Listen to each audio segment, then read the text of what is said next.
Hello everyone, welcome back to my channel and this is Jyoti here. और आज की video में हम लोग 30 क्वेश्चंस करने वाले हैं जो कि आपके जीए से रिलेटेड है। और मैं पूरी उम्मीद करती हूँ आपके एग्ज़ाम के पॉइंट ऑफ व्यू से ये आपके लिए बहुत हेल्पफुल रहे। तो यहाँ पे आप लोग देख सकते हैं कि जो पहला क्वेश्चन यहाँ पूछा गया है वो है मैग्सेसे पुरस्कार पाने वाले पहले भारतीय कौन थे। तो यहाँ पे आपको 4 ऑप्शंस दिए गए हैं, रविंद्रनाथ टैगोर, विनोबा भावे, दयानंद सरस्वती या फिर महात्मा गांधी। तो इसका आंसर हो जाएगा आपका विनोबा भावे। देन उसके बाद हमारा क्वेश्चन नंबर 32 है, भारत में वर्तमान कितने हाई कोर्ट्स हैं। तो हमारे 25 हाई कोर्ट्स हैं अभी प्रेजेंट में। उसके बाद हमारा क्वेश्चन नंबर 33 है, भारत का संवैधानिक मुखिया कौन होता है। तो वो होता है हमारा संवैधानिक मुखिया राष्ट्रपति। क्वेश्चन नंबर हमारा 34 है, बुली शब्द का प्रयोग किस खेल के लिए किया जाता है। तो इसका जो आंसर है वो है हमारा हॉकी। हॉकी में बुली शब्द का प्रयोग किया जाता है। क्वेश्चन नंबर 35 है, भाषा का महत्वपूर्ण कार्य क्या है। तो भाषा का सबसे महत्वपूर्ण कार्य होता है कम्युनिकेशन करना, ठीक है। तो संप्रेषण इसका सही आंसर हो जाएगा। देन उसके बाद हमारा क्वेश्चन नंबर 36 है, नागपुर में कौन सा फल प्रसिद्ध है। और इसका आंसर सबको पता ही होगा कौन सा है, संतरा इसका करेक्ट ऑप्शन है। तो संतरा इसका सही आंसर हो जाएगा। क्वेश्चन नंबर 37 है, सबसे प्राचीन वेद कौन सा है। सबको पता है कौन सा है, ऋग्वेद है। उसके बाद हमारा क्वेश्चन नंबर 38 है, NCERT कहाँ स्थित है। जो NCERT स्थित है हमारी दिल्ली में, जो कि मेरे घर के बिल्कुल पास है NCERT। NCERT की आप लोग फुल फॉर्म बताएंगे मुझे कमेंट सेक्शन में। और NCTE का स्थापना दिवस किस डेट को मनाया जाता है ये भी आप बताएंगे, ठीक है। बताना ज़रूर मुझे, I will wait. Question number 39 है, भारत में के जो शिक्षा मंत्री है वर्तमान में प्रेजेंट में पूछा है वो कौन है। तो कौन है आपको बताना है। तो धर्मेंद्र प्रधान इसका करेक्ट ऑप्शन है। उसके बाद हमारा है क्वेश्चन नंबर 40, कथक किस राज्य का शास्त्रीय नृत्य है। ये इन्होंने पूछा है। तो कथक किसका है हमारा, ये उत्तर प्रदेश का। उसके बाद हमारा है क्वेश्चन नंबर 41, ऑस्कर पुरस्कार का संबंध। तो ऑस्कर आपको पता है किस में मिलता है, सिनेमा में मिलता है, सबको पता ही होगा। उसके बाद हमारा क्वेश्चन नंबर 42 है, कौन सा तत्व सबसे कठोर है। और इसका आंसर भी सब जानते होंगे। तो हीरा इसका करेक्ट ऑप्शन है। और ये सबको पता ही होगा कि जो सबसे कठोर तत्व है हमारा, तो वो हमारा है हीरा, ठीक है।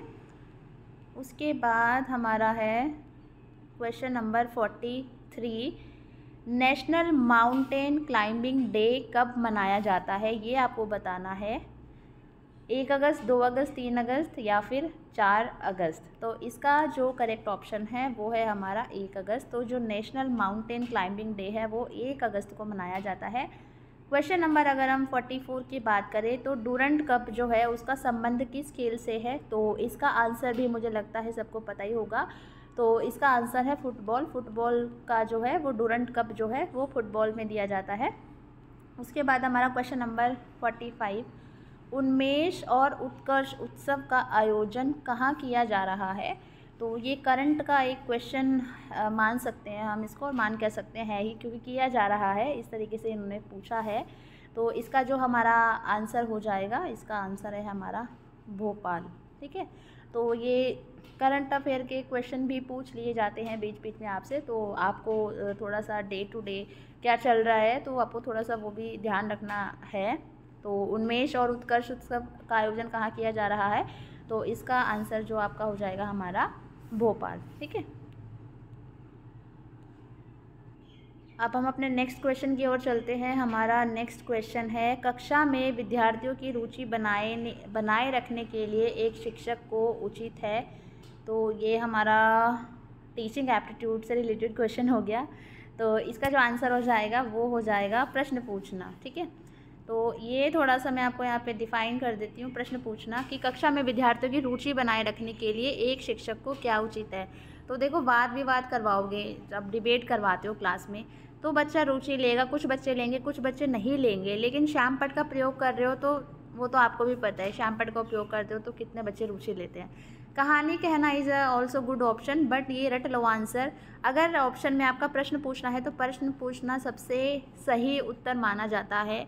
क्लास को इंटरेक्टिव बनाए रखने के लिए, बच्चों की रुचि बनाए रखने के लिए, क्योंकि अगर आप क्लास में क्वेश्चन आंसर पूछ रहे हैं तो सिर्फ एक बच्चा अवेयर नहीं होता है, पूरे 40 के 40 बच्चे अवेयर होते हैं और उनका इंटरेस्ट होता है कि कहीं मैम हमसे ना पूछ ले, तो कहीं ना कहीं वो भी इंटरेस्ट लेते हैं। तो प्रश्न पूछना इसका सही आंसर हो जाएगा। उसके बाद हम लोग चलते हैं क्वेश्चन नंबर 47 पे। भारत के पहले कानून मंत्री कौन थे, ये आपसे क्वेश्चन पूछा गया है। तो डॉक्टर भीमराव अंबेडकर भारत के पहले कानून मंत्री थे।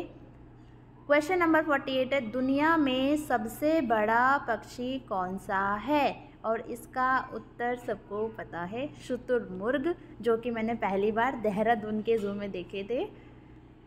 उसके बाद हमारा क्वेश्चन नंबर 49 है, गांव की बेटी योजना का लाभ मिलता है। तो आपको ये बताना है, योजनाएं भी बहुत लॉन्च की हुई है गवर्नमेंट ने इस टाइम पे, तो क्वेश्चन पूछ ही लिया जाता है कि गांव की बेटी योजना का लाभ मिलता है तो किन्हें मिलता है। तो वो गांव की बेटी पर समझ आ ही रहा है, तो ग्रामीण लड़कियों को इसका आंसर हो जाएगा। उसके बाद हमारा क्वेश्चन नंबर 50 है, हाउ प्राइम मिनिस्टर डिसाइड पुस्तक किसने लिखी है। सुदीप नागरकर, ईरा त्रिवेदी, चेतन भगत या फिर नीरजा चौधरी। तो आपको ये बताना है कि हाउ प्राइम मिनिस्टर डिसाइड पुस्तक किसने लिखी है। तो इसका जो हमारा सही ऑप्शन हो जाएगा वो है नीरजा चौधरी, और अभी रिसेंट में ये न्यूज़ में भी रहा है काफ़ी। क्वेश्चन नंबर 51 है हमारा, भारत में बाल मृत्यु दर अधिक होने का क्या कारण है, कि जो बच्चों की मृत्यु हो जाती है तो उसका अधिक कारण क्या है। तो उपरोक्त सभी, कुपोषण भी है, चिकित्सा का अभाव भी है और अशिक्षा भी है, तो ये सबको पता ही है। क्वेश्चन नंबर 52 है, किस में रीढ़ की हड्डी पाई जाती है, जोंक, सर्प, केंचुआ, सेंटीपीड। ठीक है, तो इस ऑप्शन में काफ़ी ज़्यादा कन्फ्यूजन भी है, और जैसे कि मैं आपको बता चुकी हूँ कि आंसर की इसकी नहीं आई थी ऑफिशियल आंसर की, तो जो भी आंसर्स मैं बता रही हूँ मैंने कुछ सर्च किए हैं तो वही आंसर्स मैं बता रही हूँ। बट कहीं कोई कैंडिडेट अपना अगर सजेशन रखना चाहता है तो वो प्लीज़ मुझे कमेंट कर सकता है कि मैम नहीं, इसका आंसर या ये होना चाहिए, क्योंकि कोई भी परफेक्ट नहीं है, गलतियाँ हर किसी से होती है। बट जो मैंने इसका आंसर था, जो मैं जो बता देती हूँ इसका क्या आंसर था, कि जो किस में रीढ़ की हड्डी पाई जाती है ये आपको बताना है, जोंक, सर्प, केचुआ या फिर सेंटीपीड। ठीक है, तो इसका जो करेक्ट ऑप्शन हो जाएगा आप भी बताना कमेंट में कि क्या हो सकता है। बाकी मेरे हिसाब से इसका जो करेक्ट ऑप्शन है वो है सर्प। उसके बाद हमारा क्वेश्चन नंबर है 53, सत्यशोधक समाज की स्थापना कब हुई थी, ये आपको बताना है, और किसने की थी ये आप लोग मुझे कमेंट में बताएंगे। और कुछ कैंडिडेट देते हैं आंसर कमेंट में तो अच्छा लगता है थोड़ा सा, तो प्लीज़ आप लोग कमेंट ज़रूर करना। बाकी 1873 में इसकी स्थापना हुई थी और आप लोग मुझे बताओगे किसने की थी। क्वेश्चन नंबर 54 है, कंप्यूटर में IC का अर्थ क्या होता है। कंप्यूटर में IC का अर्थ क्या होता है, यहाँ पे ये क्वेश्चन पूछा गया है आपसे, तो इसका आंसर है इंटीग्रेटेड सर्किट। क्वेश्चन नंबर अगर हम 55 की बात करें, कंप्यूटर के प्रोसेसर की गति को मापा जाता है। तो कंप्यूटर की प्रोसेसर की जो गति होती है उसको किस में मापा जाता है, हर्ट्ज़, बाइट, ग्राम या इनमें से कोई नहीं। तो इसका करेक्ट ऑप्शन है हर्ट्ज़ में। क्वेश्चन नंबर 56 है, कंप्यूटर विज्ञान में किलोबाइट मान का कितना बाइट होता है, 1000, 1004, 1024 या फिर 2041। तो इसका करेक्ट ऑप्शन है 1000। क्वेश्चन नंबर 57, सीखने को प्रभावित करता है, लर्निंग को कौन कौन सी चीज़ें इफेक्ट करती हैं, प्रशासनिक, मनोवैज्ञानिक, आर्थिक या फिर राजनीतिक वातावरण। तो इसका जो मेन है हमारा मनोवैज्ञानिक वातावरण की जो सीखने को प्रभावित करता है वो हमारा होता है मनोवैज्ञानिक वातावरण। ठीक है, और यहाँ एक चीज़ मैं और क्लियर कर दूँ आपको कि जो क्वेश्चन नंबर 56 है इसका आंसर 1024 हो जाएगा। ठीक है, वो गलती से मैंने बता दिया 1024। उसके बाद हमारा है उसके बाद हमारा क्वेश्चन नंबर है, कोरोना वायरस के मुख्य लक्षण क्या है, बुखार, खांसी, सांस लेने में तकलीफ़। तो इसका ऑप्शन हो जाएगा उपरोक्त सभी। उसके बाद हमारा क्वेश्चन नंबर यहाँ पे 59 है, मैथिली भाषा का कवि इनमें से कौन है, ये आपको बताना है। तो इसका जो करेक्ट ऑप्शन हो जाएगा वो है हमारा विद्यापति जी। देन उसके बाद आज का हम लास्ट क्वेश्चन करने वाले हैं। लास्ट क्वेश्चन है हमारा, इनमें से देवनागरी लिपि का प्रयोग किस भाषा के लिए नहीं होता है? तो मराठी में भी होता है, हिंदी में भी, संस्कृत में भी, लेकिन तमिल में नहीं होता है। तो ये आज के हमारे 30 इंपॉर्टेंट क्वेश्चंस थे। और अभी बाकी के ये टोटल 100 क्वेश्चंस आए हुए हैं इस एग्ज़ाम के अंदर। तो बाकी के क्वेश्चंस मैं नेक्स्ट वीडियो में करवाऊंगी। यहाँ तक की वीडियो आपको कैसी लगी प्लीज़ मुझे कमेंट सेक्शन में ज़रूर बताना। और इस वीडियो का, जैसे लास्ट वीडियो का मैंने टारगेट रखा था 200+ व्यूज़ आने पे मैं नेक्स्ट वीडियो बनाऊंगी, तो 200 से काफ़ी ज़्यादा अच्छे व्यूज़ आए हैं। तो इस वीडियो का टारगेट भी है कि 200+ व्यूज़ आते हैं तो मैं नेक्स्ट वीडियो ज़रूर बनाऊंगी। So thank you so much everyone. Video को ज़्यादा से ज़्यादा आपको लाइक करना है, शेयर करना है, और नए हो तो चैनल को सब्सक्राइब करना है। Thank you.